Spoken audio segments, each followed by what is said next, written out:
Welcome to Inkpulp Live. The big show, Shawn. The big Wednesday extravaganza. Yes, it is. It's been a minute since our last show was in Kansas City, right? Reporting from my new your camera new angle. So sexy. The lighting. I know. Well, you I got like all it. that. You got the good foreground elements, the midground. You're rocking that shot. This is all carefully planned. Dude, big Godzilla show. We're gonna rock some destruction. I'm all about it. The amazing Jake Smith is our guest tonight. There you go. Yeah, that's a bit blown out, but there you go. Okay. Yeah. Jake Smith is our guest. He has a killer new comic book series called Robo Wolf coming out soon from Dark Horse. Oh, we're going to show some exclusive pages from that. It looks fucking awesome. Yeah, it does. It looks really good. Really good. I cursed in the beginning of the show so to make sure we don't get monetized. Oh, good job, Jim. Always looking out. Is that how it works? You get in trouble for saying bad words in the first 5 minutes? Or Jamie's shaking his head. Yeah, it's like the first couple of minutes. Yeah. Oh, Jamie's okay. Like well, then it's my bad. Jazzy DK, Jamie, what up? Jamie, what up? Sorry, I just saw DK's in the room. What's up, DK? Dude, we're the show that attracts the ballers of talent. Comic Tropes, Actual Dracula, Steve Coffin, Ginger Bear Studios. Yeah. What did Chris say in Japanese? Sam McClurg, what up? What up, Sam? It probably says eat donuts or something. I don't know. You got some stuff to pimp? Yeah, we do. We're a little scatterbrained. Let's start with Jim's pimpage. Jimmy, what am I pimping? That's a good question. Let's go to Sewer Boys 2, baby. Yeah, Sewer Boys 2. Let's do it. Let's do it. The Long Beach posse, Long Beach Ink and Drink, our homies. Sewer Boys 2. Go to the pre-launch page now, and then I believe their campaign for this launches on May 1st. So basically in a week, right? Nice. And so Sewer Boys 1 was their whole crew redrawing all of issue 1 of the Mirage Studios Ninja Turtles. This one is all of their crew redrawing giant size X-Men, the 70s classic. Yeah. Super fun. I did a weird twisted pinup for it. Can you awesome. Show that? Oh, hell yeah. That's incredible. That's Gonzo, giant size Wolverine fighting a Bart mutant of some sort. When this Bart character showed up in giant size X-Men, you guys remember? It was awesome. That's where Bart Simpson's origin was. Exactly. Way back in the 70s. Right. So check this one out. And what else did I send you? Is it just the big pimpage for tomorrow? I think it is. Oh, yes. Guys, in the history of YouTube, I don't even know where to begin. Huge event tomorrow night, Thursday, April 24th, 7 p.m. Eastern time. Going through the whole Savage Street Vigilante one-shot comic, guys. Page by page analysis. Going to show off all the original art, rejected art that I threw in the trash, and then I got it out of the trash, Shawn, and cleaned off all the coffee grinds and banana peels. Going to show that art tomorrow. Dude, that was such a Warner Brothers Looney Tunes trash can you just described. That's my brain. That's how my brain works. I love it. And there was a fish bone. Yeah, scale. Gotta have the fish bone. Did it have the actual visual stinky lines coming off of it too? Yeah, that's what I thought. Stink lines. And then I'm showing script stuff. never before seen Jim Rugg sketches for his cover. Basically, just a director's cut of the Savage Street Vigilante. This is a Jazzy great Jamie idea. Wood, Jazzy Jamie's going to join me as the moderator. You guys come on the live stream, ask questions. We're going to hang out, party, have a great time, and just celebrate the book from cover to back cover, Shawn. That's awesome. This is a great idea. You're going There we to go. also sell a bunch of books during the stream, I bet. Yeah, the book is available on my website if you missed the That's Kickstarter. great. That's great. Totally great. What do you got, dude? All right, I got a lot of shit to show. So first off, guys, Graphic Novel Pro, the 10-week comics intensive course that Jake and I are putting together is registration's open now. It closes in 8 days. But I gotta tell you, because we're recording all the lectures now, we're about halfway through the class. Jake is insanely amazing at taking information and organizing it. So, and he's got worksheets for everything. So, like, I'm getting emails asking about, like, should I have it written? Don't have anything written. You don't even need an idea. Jake's got worksheets that you're going to fill out that will, even if you don't have an idea, we'll give you an idea, and we'll teach you how to bring that idea to a plot, that plot to an outline, that outline to a script, that script to thumbnails, pencils, inks, colors, and publishing. In the end, we're going to cover publishing too. We're going to talk about putting pitches together. We're going to talk about self-publishing and Kickstarter and all that jazz. Nice. So there's only 8 days left to register for it.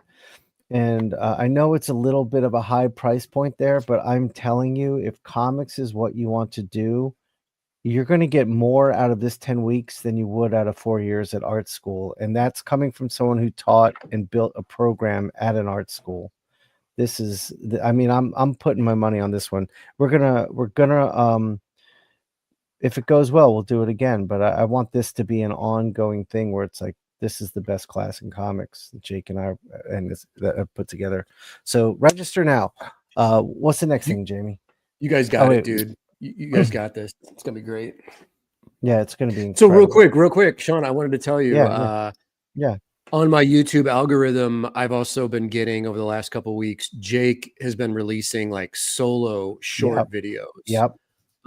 His 12 commandments that he talked about on the Inkpulp show you did with him and Mateo. And also, what was the other one? How to start a comic? How to He did one about like what's your biggest excuse? What's your biggest obstacle towards not getting a comic done? He did that. And then today he put one out that was like how to get started if you're having trouble getting started. Anyone who's curious about this class, go to Jake's YouTube channel and start watching the videos he's been putting out over the past week. And also, this brings us to something that's available right now for free for all of you. We have right here, all you got to do is go to this page. Jamie's putting the link up, and put your email address on there and go down, Jamie. Or is that's the end of the image? There is 6 free, like 15, 20-minute lessons on here that we give you as a taste of what's to come in the class. So if you're on the fence, just go here. Even if you're not on the fence, even if you don't want to take the course, here's 6 free lessons for all you guys. Just enter your email address in there and go get some free learning. Nice. That link is in the chat. Yes. Next up.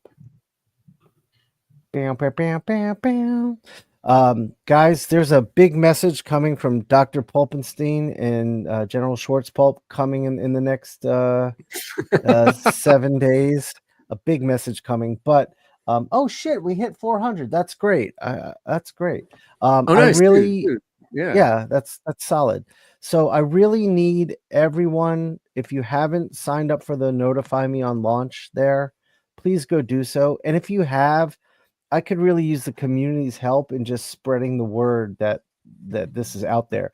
And the free sketchbook is going to happen. What you guys have to realize is, because I'm getting people signing up, be like, how do I get it? I don't get to see the emails of the people who sign up for pre-launch until I launch. So once I launch, I'm going to get those out. So don't worry about that. It's coming. So yeah, get here and sign up. There's the free sketchbook, Inkpulp Magenta. It's a study in shape, language, and composition.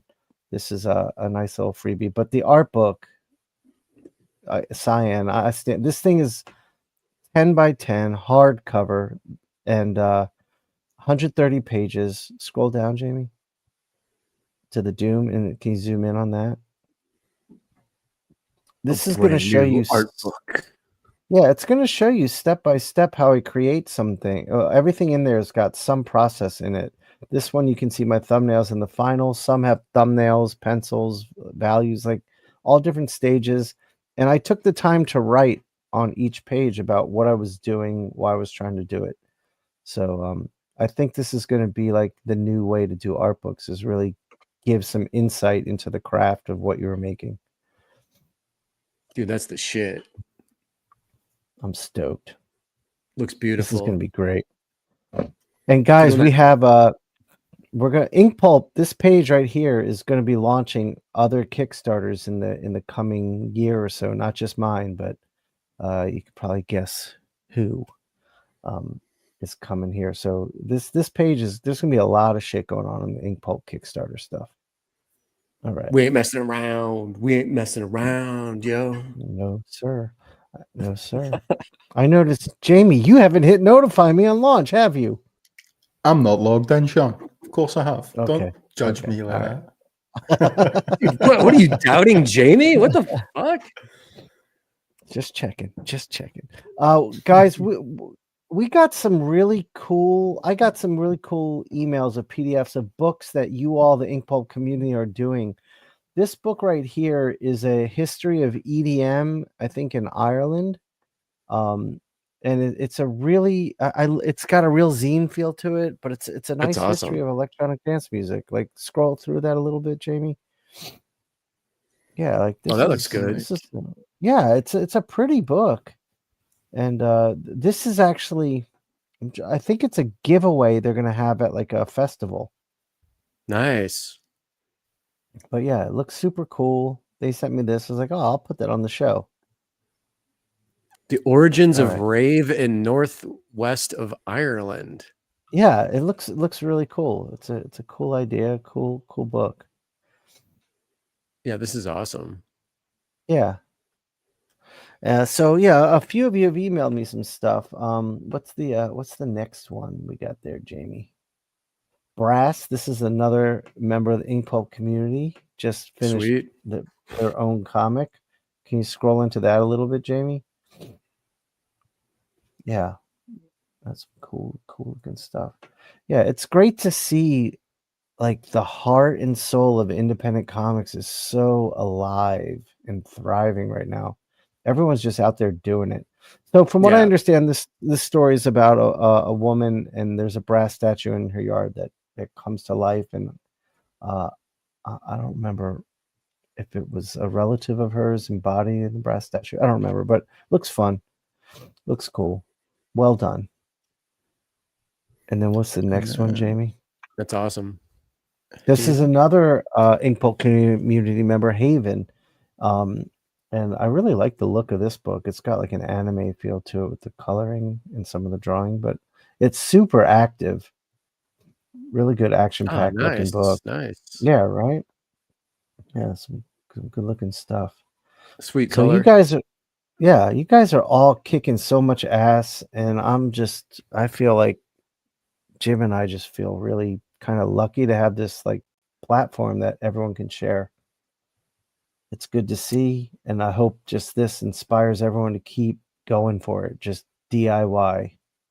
It's rocking. And also, don't forget, guys, we have a whole community going on over at the Discord. The Inkpulp Discord is always popping, and I basically try and check it at least once a day. So much great stuff being posted there. There's people over there organizing their own anthologies that you can be part of. I know Sam McClurg is doing one. Sam's maybe one or two anthology others. is printed. Yeah. Oh shit! Yeah, it's okay, amazing. Cool. Yeah, he emailed me today. I think he said it was printed. So I mean, people are just rocking and rolling over there, man. It's cool. Like, that's the way it should be. The link's in the description to join the Discord if anyone else wants to join it. Hell Guy. Yeah, we have a moderator now. So if Jim or Jamie or Mateo or I are not available immediately, we have a moderator to help you get through any issues you're having. Who's the moderator? It is my daughter, Zoe, Zoe the Ink Kristen. Goblin. Yeah, you're going to be seeing more stuff from Zoe with the Inkpulp stuff coming up. Hell yeah. Nice. Do we bring on... Let's do it, man. We're 15 minutes in. I got a Godzilla begging to be inked, so yeah, let's Look at do that. It. Oh, here we go. Blood Force Trauma. Jake Smith. There he is in the house. Am I here? Yes. You are here. What up, How's Jake? it going, guys? Good to see you. Good to see you, buddy. Good How to you see doing? I'm doing good. I was listening to you guys. You guys are already having such a rip-roaring hoot of a time. I feel like I hope I don't like cramp your style. No, Never. dude, you're here to spread the knowledge, and we're going to talk Robo Wolf and dude, all the glorious creatures that you draw. And the Sharkmen. I want to talk about the Godzilla book that you did with Andrew McLean, our homeboy who does the legendary I love Headlopper comic. Hey, Jim, let me ask you something about Andrew. So when I didn't know him, I called him Andrew McLean. And then I met him and I heard everyone go, no, it's Andrew McLean. And then when I was on a podcast with him like 2 days ago, he called himself Andrew McLean. And I was like, I don't think Andrew even knows how to say his own last name. Oh, shit. I just said McLean because like, that's how it was spelled. I mean, I don't know the origin of the name. And I think I've even talked to Andrew and been like, dude, like, how do you say it? And he's like, I kind of change it every time I say it. I was like, dude, that's funny. That sounds so Andrew. So Andrew. Like, he's like, what's the cooler way? And like 1 week he's like, McLean sounds cool. I'm Mr. Clean. And then the next week he's like, nah, I'm like John McClane. I'm McLean, you know? I think I always said McLean, but hey, he's never corrected me. So yeah, I think that gives more fuel that he doesn't even know. If he's like, you say it wrong, and he's like, I mean, that sounds right too. That could be good. I think we're gonna have to get Andrew on the show, and you should. Has he not been on yet? He should be. He'd be great. He's been on the podcast. He hasn't been on the live show yet. But yeah, we love Andrew. Cool. We'd love to get him on. Oh man, watch him like wash paint one of his kaiju pieces. Oh, that'd be awesome. All the covers for War for Humanity that he did were all hand like wash painted. Really? Yeah. Oh, shit. They're dude, he's been doing some DC covers lately. They're looking dope.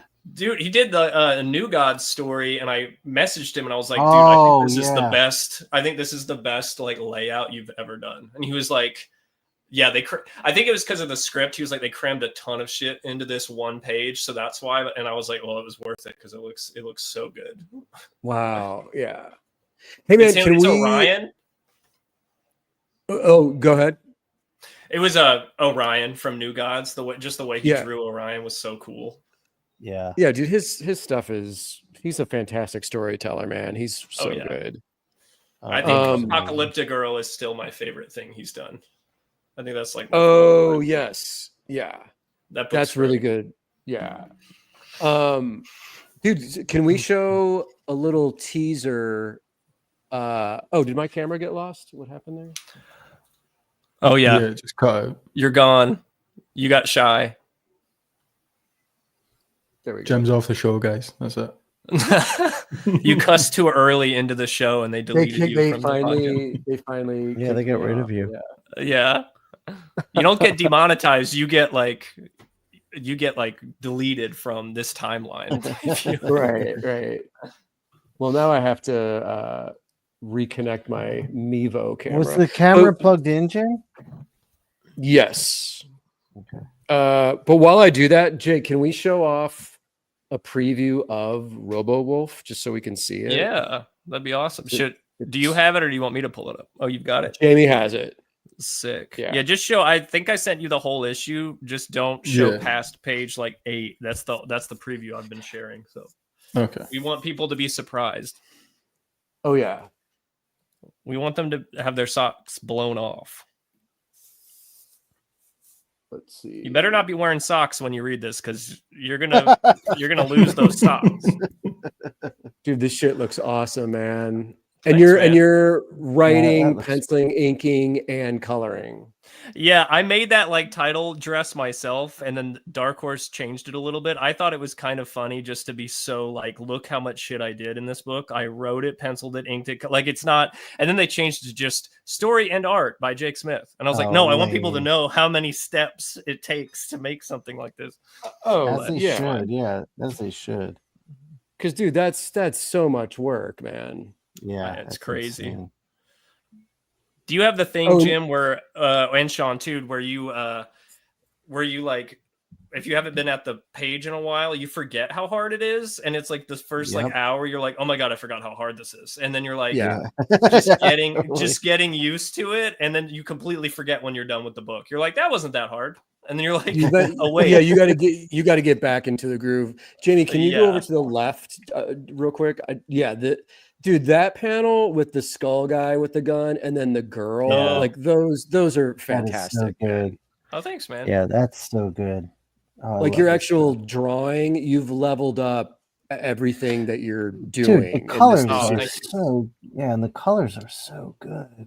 Oh, thanks, guys. Yeah, I feel like so I had pitched this before the Godzilla story with Andrew, and I asked them, the Dark Horse, I was like, hey, I got this Godzilla offer. Can I do that first and then do Robo Wolf? And I think they were excited just because it's another credit to help sell the book when it comes out. So they can be like, he drew Godzilla. But that book, like I learned so much doing that Godzilla book that Robo Wolf looks like 10 times better than it would have looked if I had done it before. So I'm that's very thankful to that Godzilla book because I learned a ton. There's even like a cover I did that was in the pitch that I redrew, like the new cover you guys have, but there's an old version from like 3 years ago, and it's horrible. I think it's so bad now. I was like, good God, because your brain, you like look at something you remember being like, this is the sickest thing I've ever seen, and then you see it 2 years later, and you're like, Jesus Christ, am I wrong about everything? I saw both versions, and you're right. Like the original was still good, but you were correct to like re-up and redo it and do it in with your current set of chops that you're bringing to all this, man, because you did level up. And then we were talking before the show, like the fact that you're doing all of this and coloring it, this is like literally all you're doing basically with your life right now. This is my whole so life. much work. This is so much work, dude. Yeah, it's a ton of work. All of my brain. Now some of those, thank you. Wait, continue, sorry. I was just saying that panel is so badass with the guns. Oh, thanks, man. Yes, so it was fun because some of the pages that I liked, I kept from the initial pitch. So this page is the same, except like the skull guy used to have like his brain exposed, and I, for whatever reason, was like, you don't need that. So I just covered up where his brain was popped out, and then like on the page beforehand, I flipped the whole page. Like if you go one page before. Oh, go back up. You mean? Yeah, go back. Oh, wait, one more. Sorry. That's so cool. That one on the right. So on the right, I originally had the VCR. He's the tech guru. He's the guy that's like in charge. He's got the headphones on. I had him driving and her in the passenger seat. But then I thought it'd be cooler if she's the getaway driver and he's on the computer. So I flipped that whole panel and then like redrew her head. So everything is flipped on that page. But little things like that were fun to get to go back to old pages. Dude, you did something that most comic artists would not do, which is you voluntarily wrote a car chase scene for yourself to draw. Yeah, that's like the nightmare of most comic artists, and you voluntarily did that. And this gives me flashbacks to like issue, is it 5 or 6 of the original Ninja Turtles Mirage series, where the whole issue is them in the van, and it's like a car chase. And it was just Eastman and Laird being like, we just wanted to see if we could do a car chase really well. And to me, that would be a nightmare. But I mean, you're pulling this off, man. It's crazy. That it was the inception. I was like, what's something I am not good at that I'll have to. I remember Trad Moore came to SCAD. I went to SCAD originally, and I loved what you said, Shawn, about like you're going to learn more from this Jake Parker Kickstarter than you were at art school. And I was looking at all the things he had in it as you were scrolling. I was like, hell yeah, you are. Like I went to art school too. Well, Jake, I don't know if you know this, but I me and my friend built the sequential art department in Atlanta, and I ran it for 10 years while I was working at Marvel. And honestly, like crazy. I couldn't. I mean, it got too hard to do both jobs, but I couldn't stomach that place anymore. Honestly, Yeah. and No, it was Oh no, yeah, it was insane. I was like, oh, with the money we have to. I dropped out, but with the money we'd have to pay for this school, it's like you would think you'd go on to be a doctor with how much they're charging, and we're making funny books over here. But but yeah, Trad came to speak once, and he was showing off his Ghostwriter pages like way back when Robbie Reyes, and he was like, I was so bad at drawing cars. That's why I took this gig, because I wanted to teach myself how to draw cars, because the whole thing is cars. So with this one, I was like, I'm going to have car chases in it, because I've never drawn one. I feel like there are things artists in comics we feel like we should be good at, or at least I do, like hands, cars, like that you don't naturally want to draw. Like those are the things in a comic that's going to pop up all the time, is like cars. And I like, I've written so many things for myself that just cars don't have to be a big factor in the story. And I was like, I want to make it a central thing, so it will force me to practice cars. Yes, that's great. Yeah. Setting up the proper work for yourself to do. Like that's, writing your own comics is like giving yourself your own assignments, basically, of like, this is what I'm going to draw in this book, and we'll just see if this works out, and just go for it, you know. And it's like so much more inspiring because you're writing your own story, especially like with me. I've been lucky enough to get it, you know, published or attention on it. But like when I was at SCAD, I remember getting an assignment that was like, draw this pirate on a ship or something, and all this, and then I give it to them, and they're like, all right. And then I was like, I just paid this school to tell me to draw a comic, and they didn't really guide me. I just taught myself while I was doing it. And I was like, I could just make my own comics and write a story around what I'm not good at, and I will naturally just learn how to get better while I'm doing it. And then sell that book and make money for me. I was like, this makes no sense, this whole system. Yeah, I agree. I mean, like I was saying in the class thing, was like, I know it's a higher price point, but it's $600. Like, and that 10 weeks will make you ready to be doing comics. Like, so like, if you were to take the like money to applicable skills, like the ratio in terms of like art school to that what would you call it, tutorial, it's a course. It's just a course. I call it an intensive. I'd call it. That's the word I was thinking of, and it escaped me. But that course, you'd be like, wow, I'm getting so much more packed in like teachable things. Like SCAD was just, I'm glad I didn't finish. But it sounds like you didn't need to. You're doing just fine. I was just like very like, oh crap, what am I doing here? This is a big ripoff. I was like, oh no. It's good you had that realization. I mean, there's a lot of people get out of there with a massive debt and not near the skill level you have, and that's rough. Dude, that's looking good. Yeah, thank you. What you got? What's you got a nib? I was like, it looked like a Winsor Newton, but it's oh no, I was using my Raphael brush. Ooh, and then I went to this lettering nib that I like, and now I'm on beautiful Tachikawa nib. Oh, nice. Jamie, it's not giving me an option to choose my external camera up here in settings. Should I log out and come back in, or wait, Jim? I've had this problem before. If you log out and come in, it should fix it. But is your Mevo hooked up to your phone? Yes. And are you on wired mode? Like, is your Mevo wired into your computer? Yes. Okay, then you should be fine. And it didn't need an update when you started it, right? It didn't need a firmware update? Nope. It just lost, like... Maybe try just unplugging it and plug it back in. Powered off, or just unplug it? Just unplug it. I think with you might have to like come back to the stream. I think it's like StreamYard forgets about it or something. But Remember, I had this problem last time. Let's see. Okay. Talk amongst yourselves as I deal with this. Yeah, I'm in the ink groove.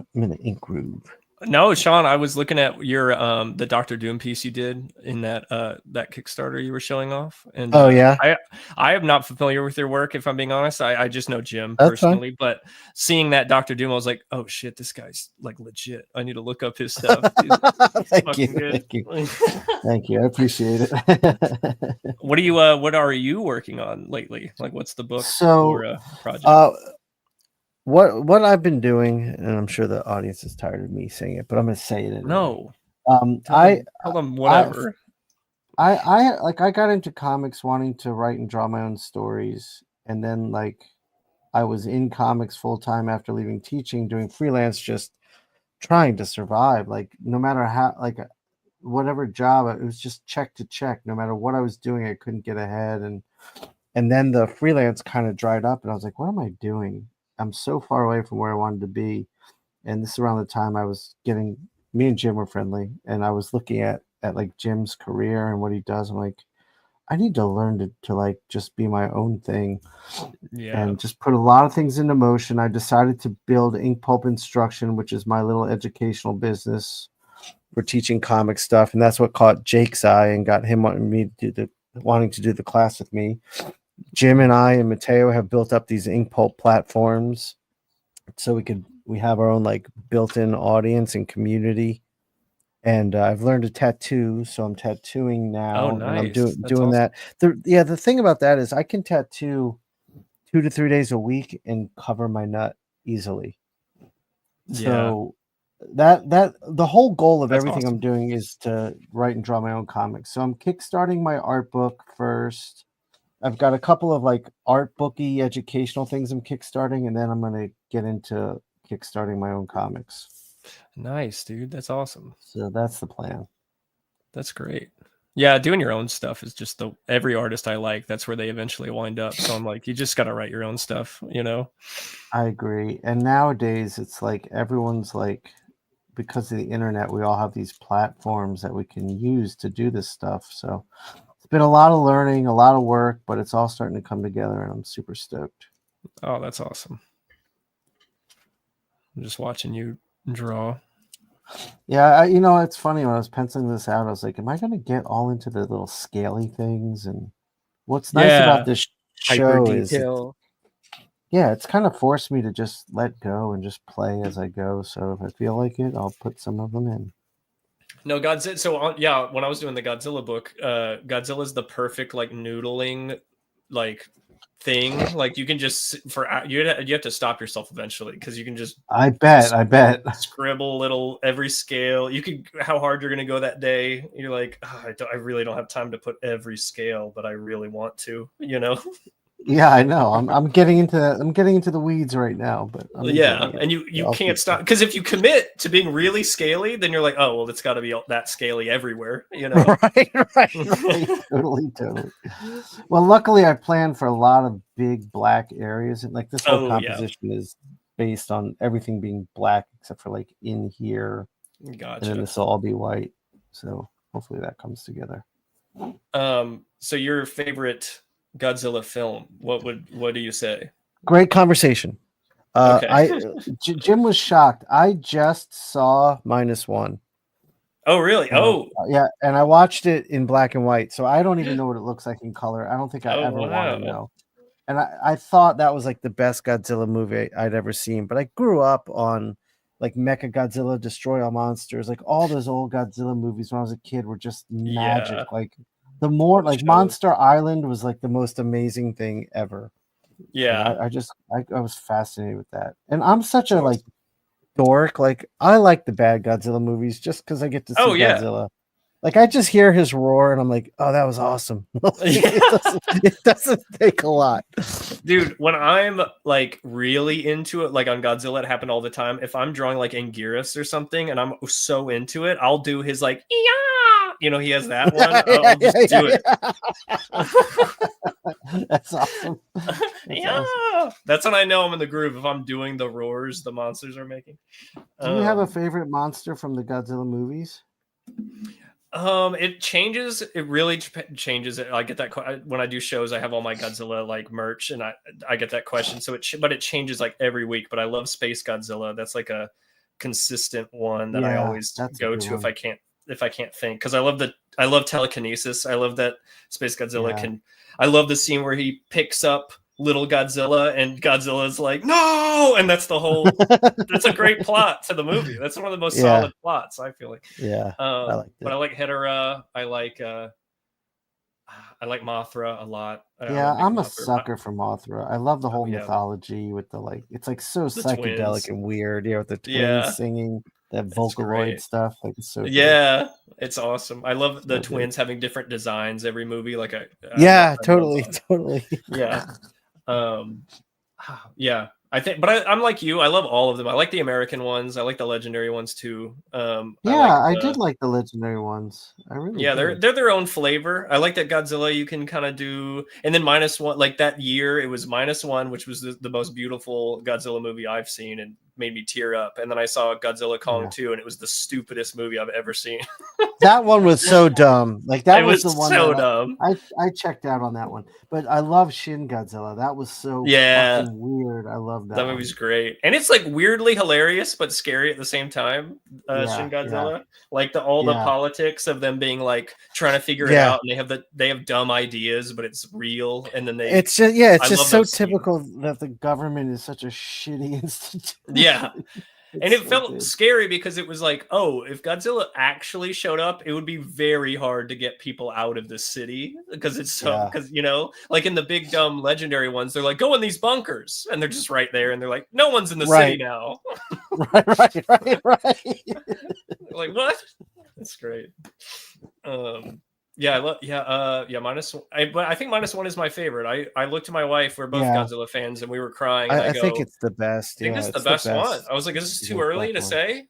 It feels blasphemous to be like that quickly. Like, I think this is the best one. It had all the charm of like the first Godzilla movie, while also having like the writing chops that you really haven't seen in a Godzilla movie, like having the story chops that you don't really get in a Godzilla movie that much. It very like, oh, I really like this main character. Like, I think every other one, you're like, whatever. Like, if they're likable enough, like I like the Heisei like cast because they carry over, and you're like, oh, I like that psychic girl, she's cool, but I don't care about her that much. You know what I mean? But the main character, that's all. Yeah, that's like fun, kitschy stuff. But this one was like, you're right. It was, and I love that Godzilla is just a metaphor for this guy's like failures. Like, it's so good. Yeah, and everything like came back around. Like the setup of, I love the speech about like, it's time we stop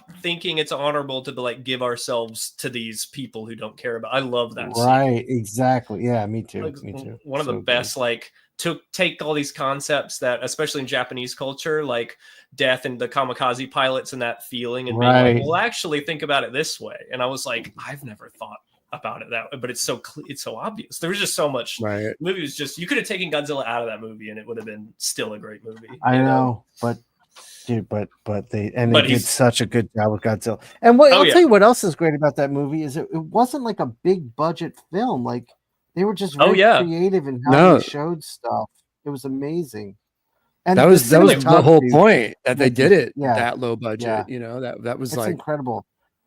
And but it didn't feel like anything was missing. No, like it felt very like levels the city, and it feels great. Oh yeah, and they won the VFX. And I looked at like the VFX budget was like tiny compared to like big budget Marvel movies, and I think the artistry on the CG was more than just, let's just throw money at it. It was like, you could tell they were like very particular in the stylization. I think of the lighting on Godzilla during the train where he eats the train. Yes. With the girl inside of it. Man. So nice. So that good. Like warm lighting. I love it. And I'll flip my camera on too. Sweet. I gotta Bluetooth my headphones from here and Bluetooth them to my phone. So I might not hear you. That's cool. Jim, you got it all figured out? I had to go back to my old Logitech camera. The Mevo, my computer's just not recognizing the Mevo. I don't know what's going on. I had that problem. I like last time. I think I had to restart my machine and it fixed it. Okay. Can you? Yeah, Oh, yeah, you're good. You're good. God. Mute my computer, Jamie.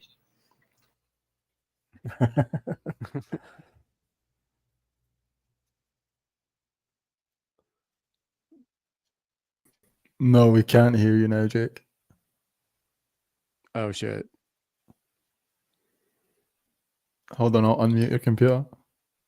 He probably has to choose. Jake, you probably have to choose your on your phone your earbuds as your mic. Oh, you're right. Wait, I think I have to leave and then come back. Jim, I secured us a legendary guest today Ah. for the show. It's going down, buddy. Is it Tim Vigil? No, but that'd be awesome. You know I want Tim Vigil on the show. Hello? Do you know him? There we go. We can hear you, Jake. We can hear you through your computer, though. Your phone hasn't joined yet. There we Working go. better. Can you speak now? Yes. Hello? Yeah, we can hear you. There we go. Yeah, there we go. Yep. Jim, do you know him to ask him? Tim Vigil? Yeah. I've met him a couple of times, but I don't know him well enough. Okay. I you know.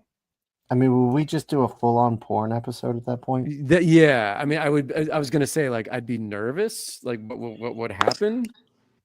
We could stream it directly to like the YouTube web page for a special uncensored look. Oh yeah, yeah.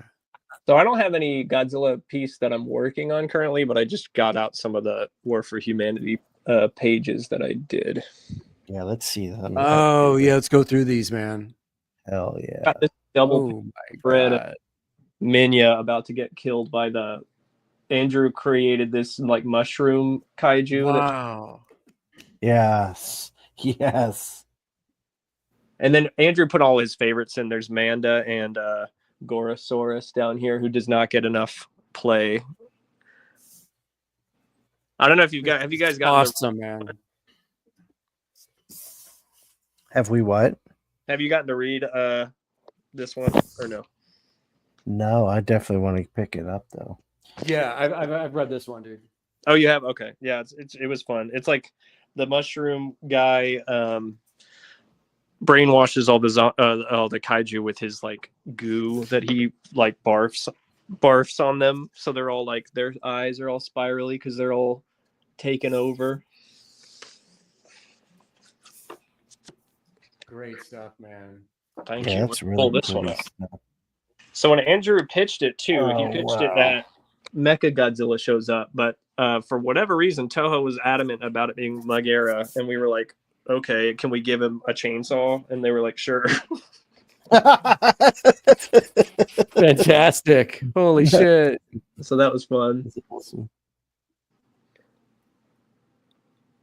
Oh man, yeah, that's awesome. Great hand done sound effects. Oh, thanks, dude. Always. Yeah, always. Love it. Yeah, I had a good time. That's got to be part of the art, right? You got to do your own sound effects. I agree. Oh, yeah. It's so much, it's so I'm having important. fun though on Robo Wolf. I am doing them digitally, but I have a lot of fun fonts that I've bought for it, just for it, because I don't know why. Sometimes I feel like doing hand done, and then sometimes I'm like, I think it'll look really cool if I also love type and doing. I actually make logos for my friends, like their companies and stuff. I actually awesome. I like designing logos. It's fun. Oh, nice. Let's see. We got this one. Damn, man. Wow. Oh, that's How much? That's a lot of ink Oh, on yeah. these pages, man. Like Bro, how it's many? Inkpulp, dude.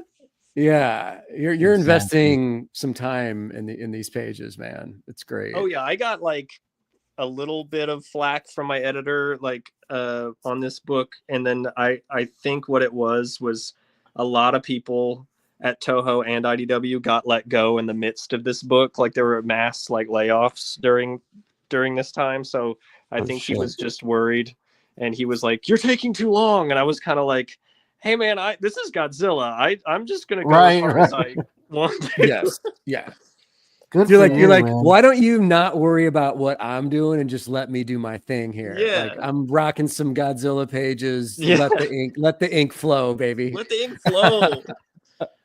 You know, also that's a big part of what was working freelance was the fun was just disappearing, and it was stuff like that where you're like, man, I'm doing Batman. Like I want to put my time into it. Yeah, make it right. I don't want to. I've been dreaming about this day for so long. Don't make me like, rush through it. I'll never live with myself.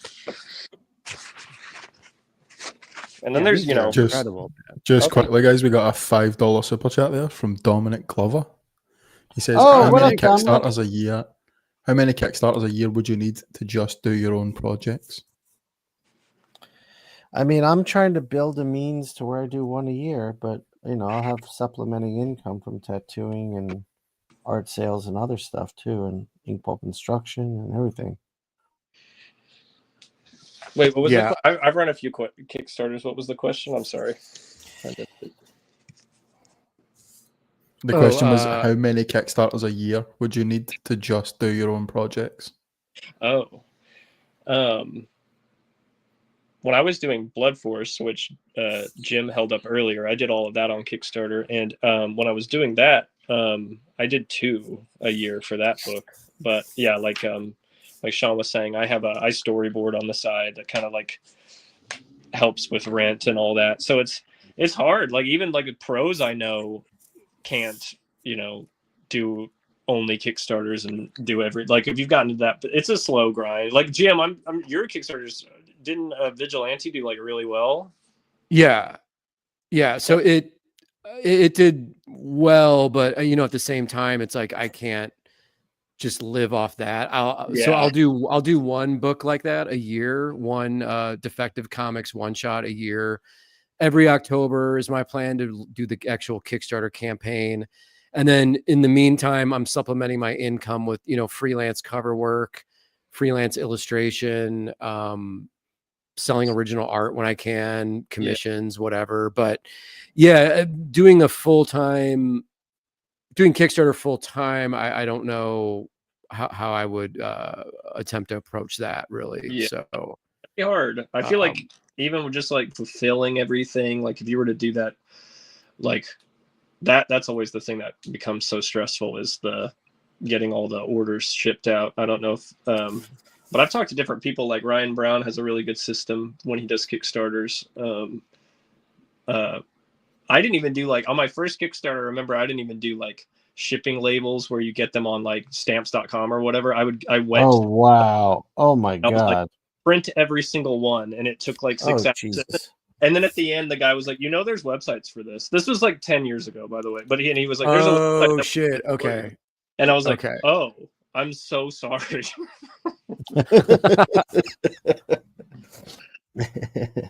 Where were you? Were you out here in Kansas City when that was happening, or where were you during that period, Jake? I so I'm from Nashville originally, so I was out there. That's right. During that time, and then in 2019 I moved to Kansas City, and then now I'm in North Carolina. That's right. Yeah. How's that going for you guys? It's going good. It took a little to get used to it. The weekend we moved here, the hurricane hit, so it was definitely that sucks. Oh shit, man. Okay. So we met all of our neighbors though, and they were all like, "We've never met any of our neighbors," because everyone was just like Walking Dead style, like, "What do we do?" Like there was no power and no one knew what. Like I was meeting everyone, and it felt like we were on The Walking Dead. I was like, "That guy's gonna kill us if shit goes wrong. So don't talk to him, and then these guys will protect us." Oh shit, man. Yeah.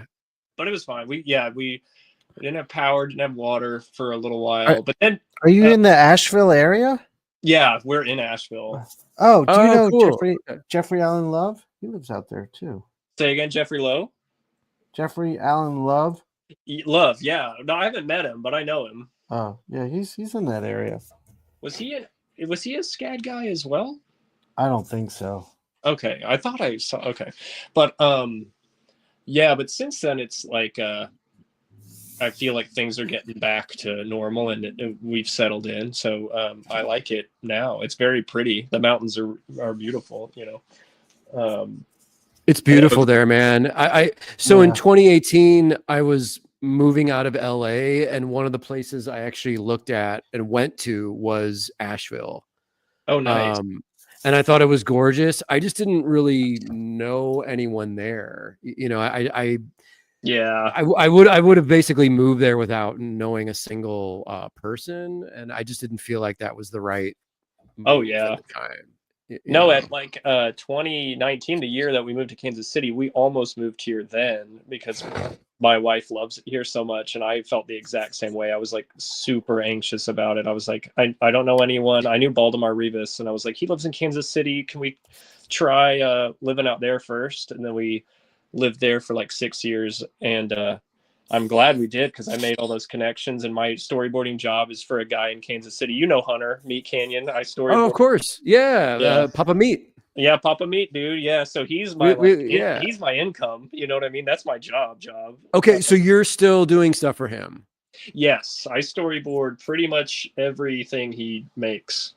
Okay, well, you're doing a fantastic job, dude. I love Hunter and his wife Al are so great. Oh yeah, they're fantastic, dude. I love what he does, man. They were like, I was bummed about leaving. I was like, dang, I'll miss them. But I'll see them at shows. Yeah, I just saw them at Planet Con, man. You were missed at Planet Comic Con out here. I know, dude. I hope I get to come back. It was so weird. I've gotten a table every, and I asked the dude, and I was like, "Can I get another table like usual?" And he was like, "No." And I was really? Like, yeah. Whoa. I was like, "Fuck," because the whole thing was like, "I'll move from KC. It'll be fine. We'll move. My wife really wants to live here, but I'll see everyone at Planet every year." And then this year, him being like, "No," I was like, "Shit, am I not going to get to see everybody?"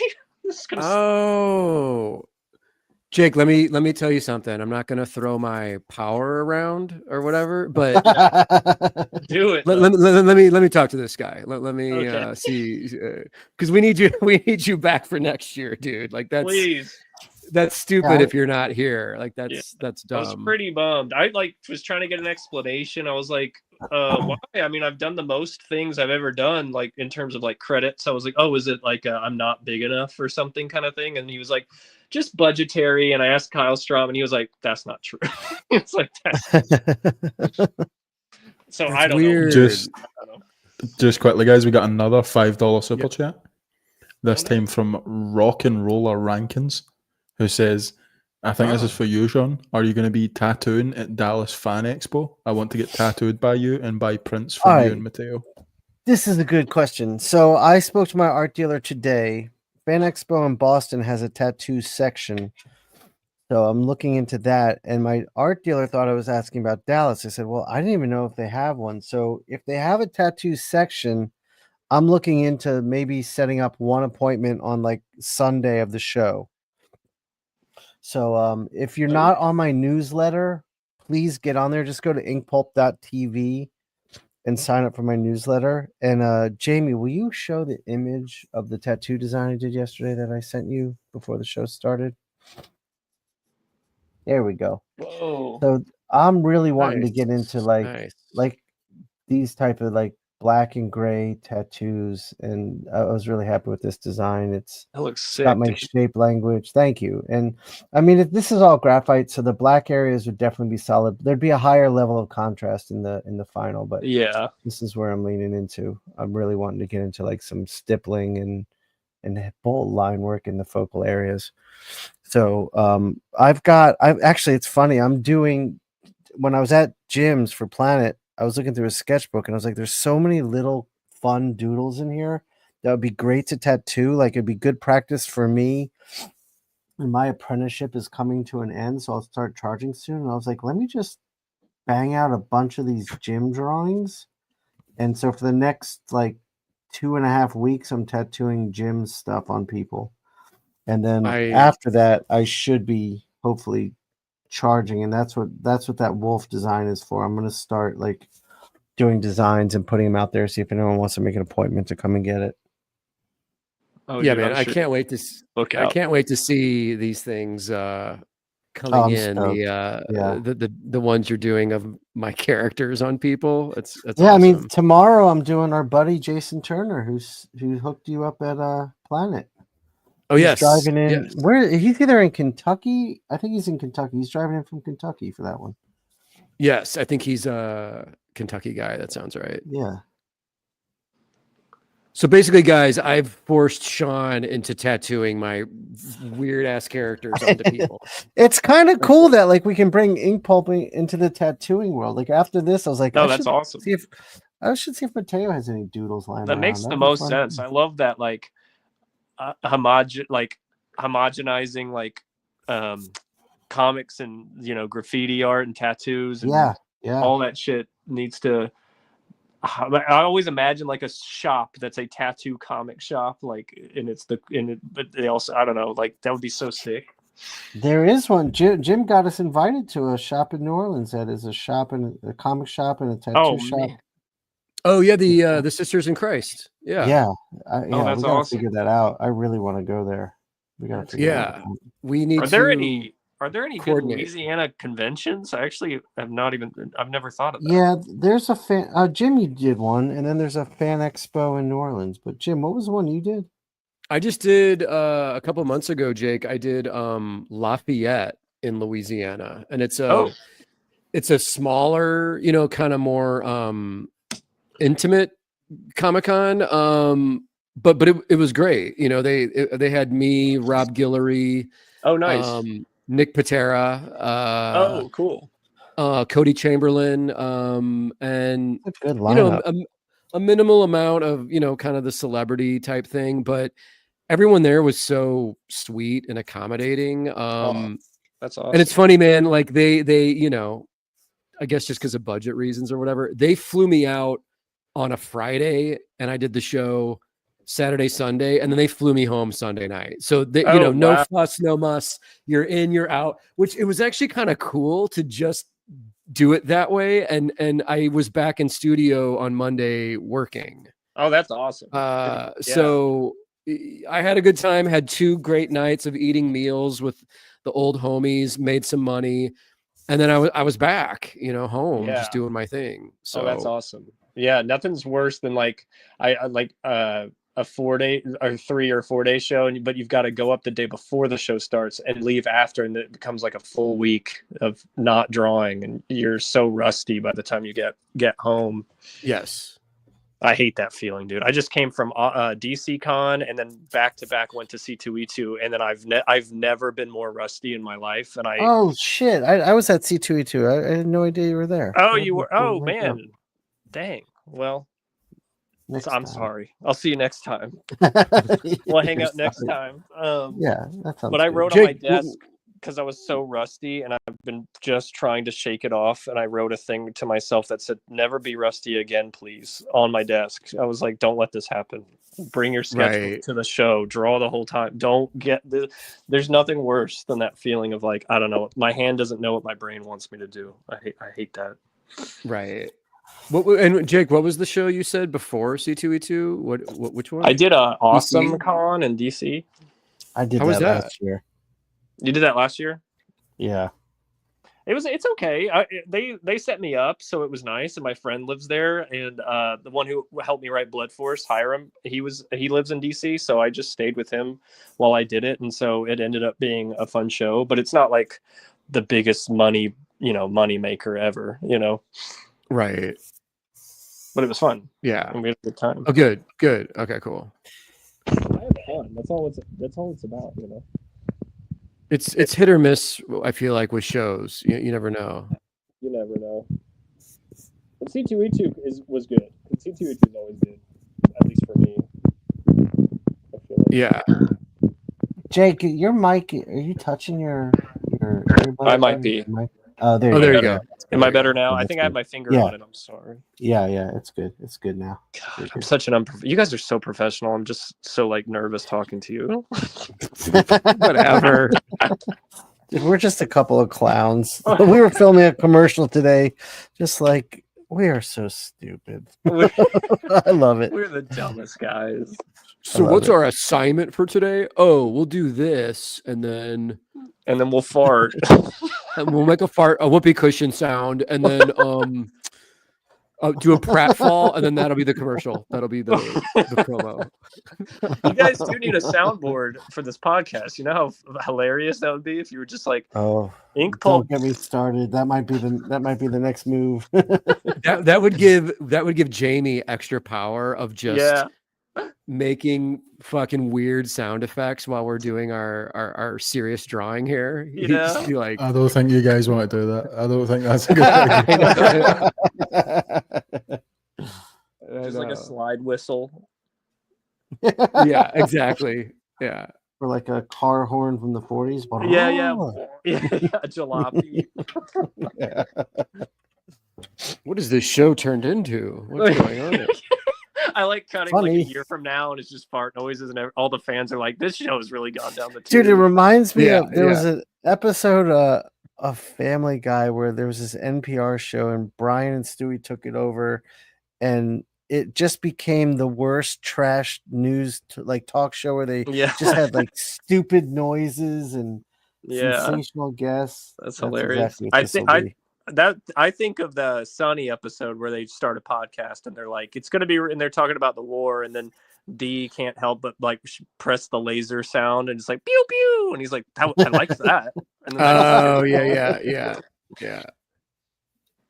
That show is still on, isn't it? Isn't it Sunny still being made? It is, and I think the new season's finally coming out. It's like, it's so weird now because it's like 2 years between seasons, and there's only 8 episodes now, and it's so okay. wild. And I was kind of getting off of it for a while, like a couple of seasons. I was like, that was all right, but this last one was one of their best ones, and I was like, okay, maybe it's still really good. Yeah, occasionally I'll just tune in out of the blue if I see that it's on or whatever. I'll just but man, they really milked that whole thing for all it's worth. Yeah, it's crazy. Jake, I wanted to ask you before I forget. You did a podcast. Can people still check that out on YouTube? Yes, I did a few episodes of a podcast, and it's called the Dead Gremlin Podcast because I am Dead Gremlin Comics on all my socials, and I think there's only a few, and it was fun. I get enough people asking me about it. I'm like, I should do it again. And Jim you told me you'd be on it, and then Trad Moore told me he'd be on it, and I was like, whoa. So I gotta. But if you go on YouTube and just type in Dead Gremlin Podcast, it should be up. And I've got me and Kyle Strom, Cullen Bunn, Baldemar Rivas, Meat Canyon. I had Hunter on, and then I did another one. I have ones with Buster Moody, Matt Fox, and Adam Smith that I have unedited. Shit. Okay. They've just been sitting in a hard drive because my wife was the one editing all of it. So if anyone's like, this is really well done, it was all her. And she's gotten so busy that she just doesn't have time. And I feel bad. I had Buster being like, where's my episode, man? And I was like, it's in there. I'm sorry. Right. It's a lot of work, man. It's a lot. It is a lot of work. You guys know that it's like setting up that damn RSS feed. Did you guys do that? Are you guys on like Spotify and all that? Yeah. Jamie did all that. It sucks. It's like the most annoying thing that should not be difficult. The thing that takes up so much time for me is the scheduling out. Like we've got 2 shows. We've actually got 3 shows because we have a Patreon exclusive show too. So we've got like 3 shows, guests to coordinate with, making sure people have the right equipment. Like it's a bunch of shit. Yeah. Like my Wednesdays, I'm literally just sitting at the computer scheduling shit out. Yeah, no, it's a lot. Shawn, we would be lost without you and Jamie as far as the scheduling and all the. Dude, don't even. I'm just happy you guys are like wanting to do this with me. I'm happy to do it. Who's the most leader of the group? Would you say, and who's the weak link? Is it Jim? I can feel it's Jim. There's no weak link. Jim, he's trying to divide us. He's trying to show our weaknesses. Oh my God. You hear them talking shit about you, Jim? You should start your own podcast. Well, exactly. Right. So tomorrow you can join me on my solo stream, which I actually The food am hour. doing, but that's a whole other thing. No, Jim but, really has a solo show tomorrow that I'm very excited for. Oh, he does. Yeah. Oh, okay. That's awesome. Not out of But, spite, like just you're not No, doing it's, that. it's a deep dive into. It's like a director's cut of his comic. Oh yeah. Yeah. I watched all the Girl Scouts ones. I love those. Everyone should. Oh, do that. great. Oh, thanks, man. Yeah. Yeah. It's It's just like fun to,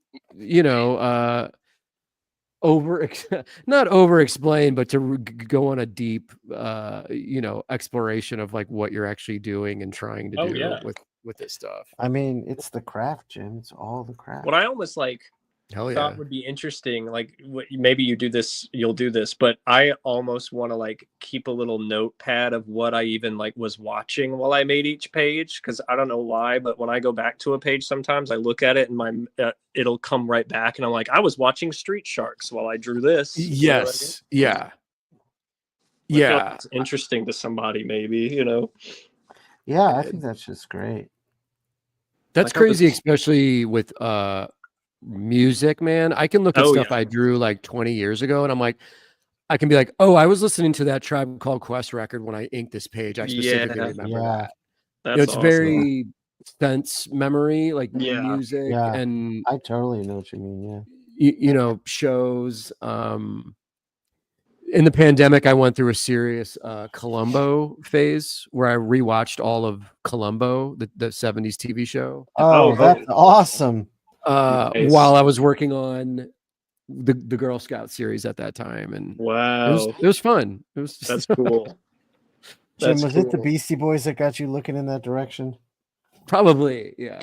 That sounds like something. That's dope. But it's also like you put it on and you don't have to pay attention to it. It's just a fun thing to have in the background. And Peter Falk's so entertaining. Yeah. And Peter Falk is the man, and you get the great 70s soundtrack, 70s TV show soundtrack.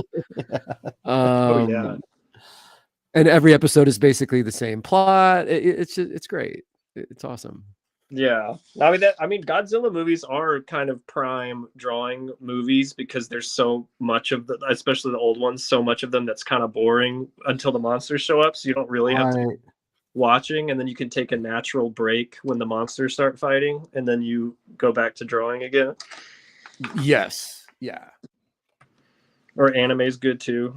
I feel like it's very consumable to have just on, especially the anime that has bad animation, because you can just enjoy the story. And in my head, it's drawn really well, and then I go, ugh, and look at it. Right. Jim, I'm opening up new Textural Madness stores today. Oh, whoa. Nice. We've inspired you. Yeah, that's good. That's Columbo. great, man. That's awesome. Columbo inspired you. Exactly, the detail. Shawn, it's like Columbo shows up to your studio and he's like, now, Shawn, just one more thing. I noticed that you normally do the detail. Shawn.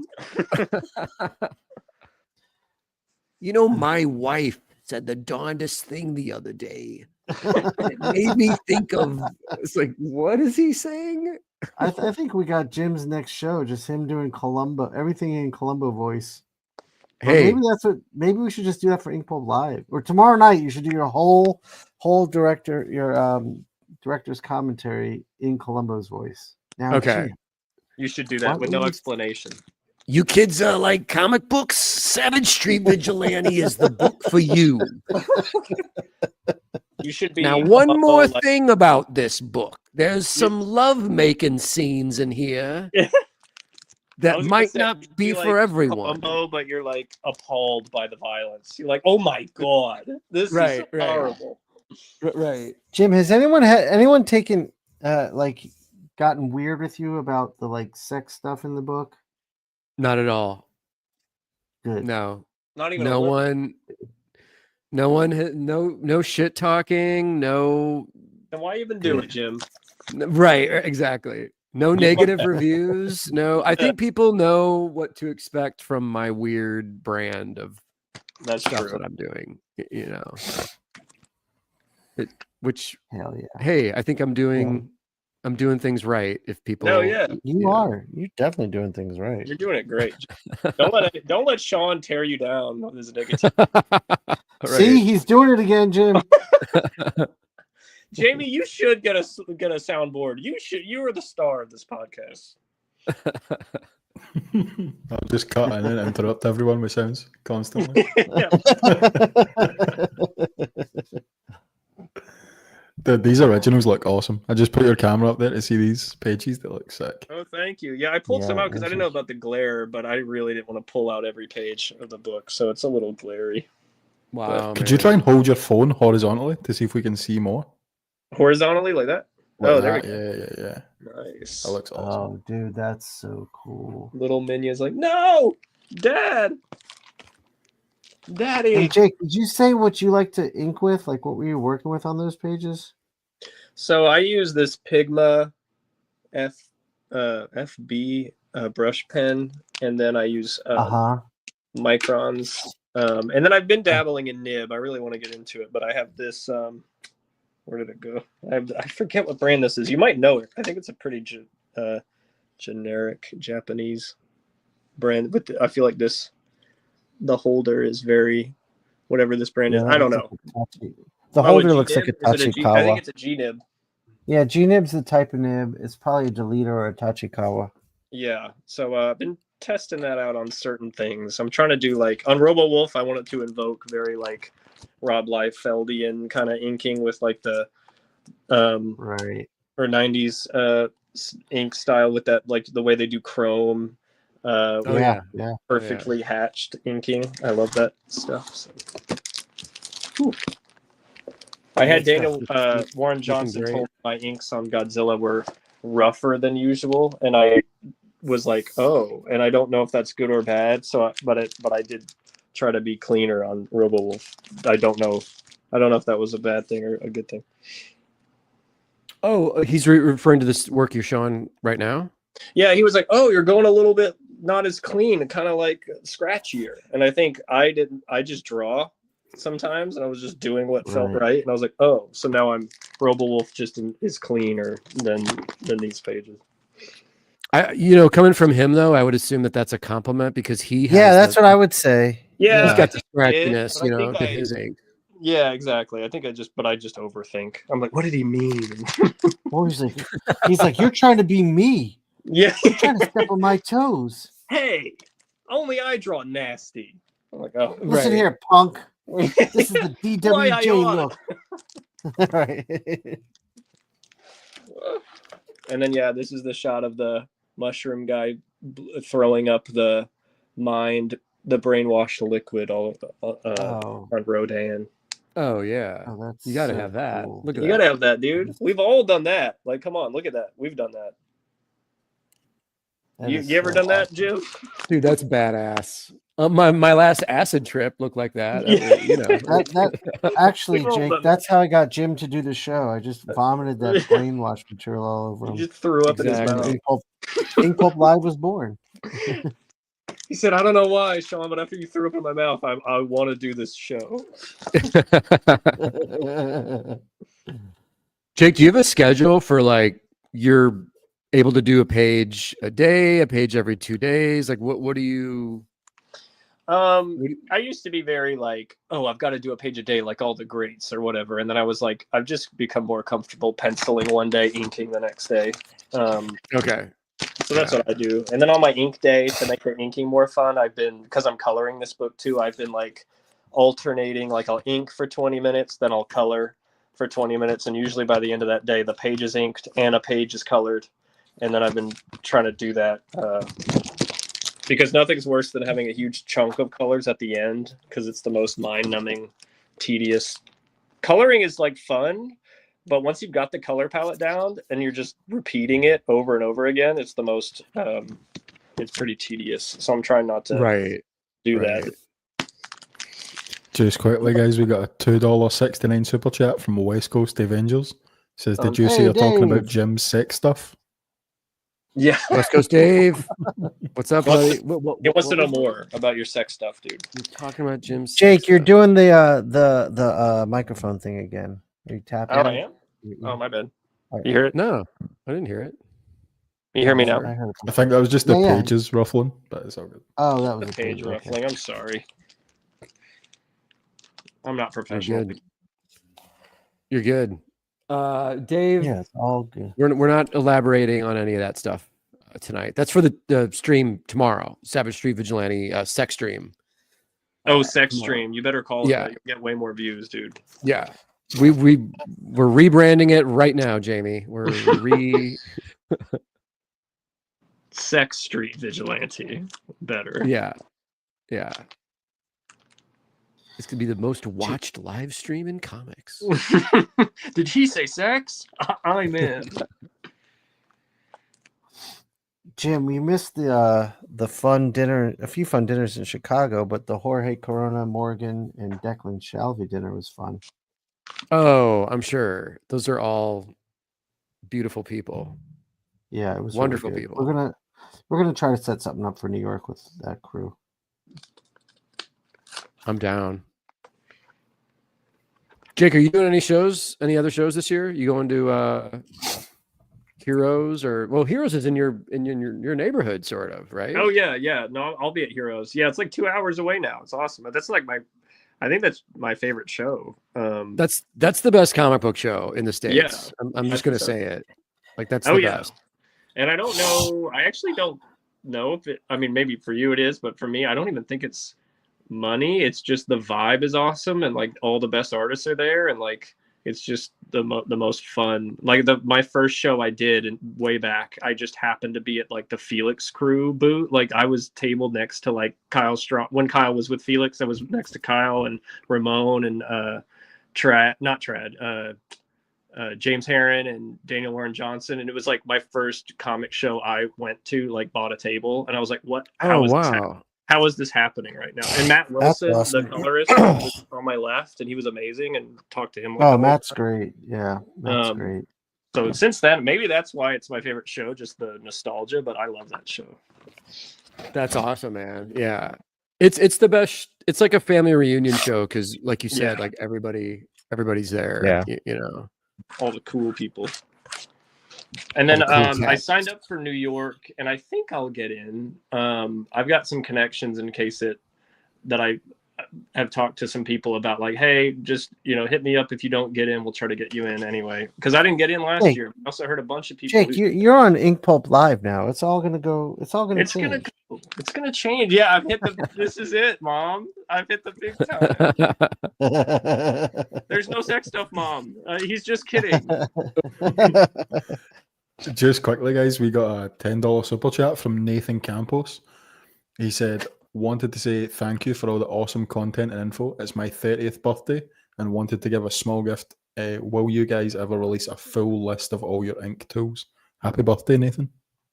Happy birthday, man. First off, happy birthday. And thank you so much. Nathan, my art book has a whole chapter about all the tools I use.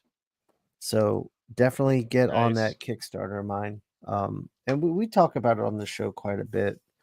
But yeah, I have a series of videos that I want to do with Jim and Mateo, called just short videos called Tool Talk, where we'll talk about our tools. So it's in my head. Tool time. Tool Talk. Oh Tool no! Talk. You should call it Tool Time, like Home Improvement. Oh, hey, yeah. Oh, and guys, if you go to my personal YouTube channel, there's like a 3-hour studio video on there of Shawn in my studio when I lived in Portland, and we go through all of my materials that I use. Yeah, guys, that's a whole Inkpulp instruction episode. Yeah, guys, that's a whole Inkpulp instruction episode that we did with Jim, and it's totally free on his site. On the Eunice channel. Definitely watch that. But guys, thanks so much for all the super chats tonight. It's something I always feel weird about asking for, but it's really helpful for us to get. It definitely helps. that money goes to Jamie and his children and getting them the proper all 12 of them plaid outfits that they need, and the hats with the little the little hat. Plaid, it's not plaid. It's called tartan, Jim. Right? It's called tartan, right? And I'll know here. Wait, what's it called, Jamie? Jamie, tartan? keep the camera you guys on don't me. know what tartan is? No, Jamie, keep the camera on me, and please don't correct me on my own show. And this is the hat that you. Now, Jamie, just pay attention to this. With the little ball on the top. This is the hat that you and all your family members have to wear. That's called a See You Jimmy hat, Jim. That's what that's called. That's genuinely what that's called, a See You Jimmy hat. Okay, but then also make it plaid. I'm adding the plaid pattern.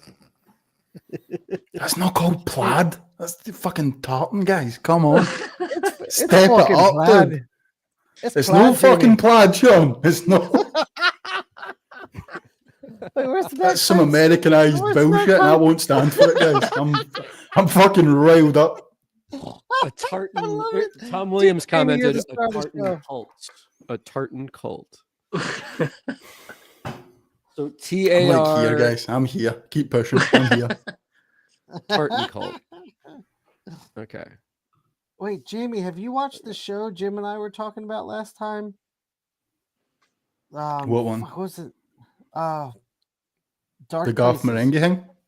Yes. No, I've not watched the show. I did listen to his audiobook, but the Terror Tome book, but I've not watched that show. But I know what it is. There's an episode with some Scottish ghosts. Oh, that's right. That's right. So there you go, Jamie. That's for you. I appreciate it, Jim. At least you called it tartan. That makes me happy. We're like the worst ambassadors for culture on this show. Oh, we're terrible. We're stupid Americans. What are you gonna do? You know. By the way, Dave just said, I want to plug this. Shawn is going to be on my channel live May 7th. Yes, I was just gonna. Oh, nice. Just going to bring that up. It's going to be right after an episode of Inkpulp Live. I'm going to go right to West Coast Dave Avengers. Ah, sweet. Yeah. Check out Dave's channel, Dave's material on YouTube, Direct Edition, and Wednesday. Dave, is every single Wednesday your live stream comic sale show? I think it's every other Wednesday, but if you want to buy some comics from a trustworthy guy out there, you buy them from West Coast Dave. West Coast. Dude, that was good, Jim. That was good. He's got the standard edition, the direct market. He's got the newsstand, the mint mock jeweler, whatever you guys like out there. You should just talk like that. This should just be your voice. That's the new Inkpulp Live Jim Mahfood voice. Extra. It's what I think like a surly newsstand vendor in New York would have sounded like back in the day. Yeah. We got your Death of Superman comic book that the kids love. He's got a mullet now. I don't know what this stuff is. Kids today. He dies in this one. He dies. The Joker hits him in the head with a crowbar.